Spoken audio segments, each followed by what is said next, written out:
নাটোর সদরের মধ্যে যদি কেউ গরুর কালাভুনার কথা বলে তাহলে সর্বপ্রথম দুইটা জিনিস মাথায় আসে। তার প্রথমটা হচ্ছে রবিবারের তেবাড়িয়া হাট, আর দ্বিতীয়টা হচ্ছে ডলার মামার কালাভুনার দোকান। বাট আজকে আমরা ভেন্যুটা একটু চেঞ্জ করতেছি, মানে মেইন ভেন্যু যেটা ওইটা তেবাড়িয়া হাটে আছে, বাট আমরা ডলার মামার দোকানে না গিয়ে বাদশা মামার দোকানে যাইতেছি।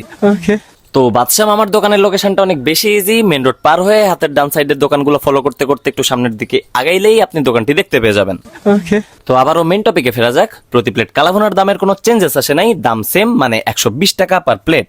প্রতি প্লেটে 5 থেকে 6 পিস মতো গরুর মাংস পেয়ে যাবেন, যেগুলোর সাইজ স্লাইটলি বিগার দেন ডলার মামার দোকান।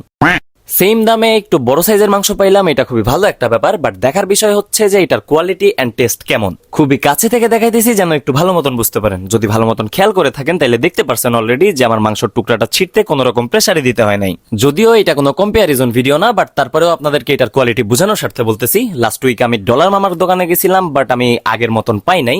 দ্যাটস ওয়াই গতকালকে অর্থাৎ রবিবারে বাদশা মামার দোকানে গিয়েছিলাম and we got better result.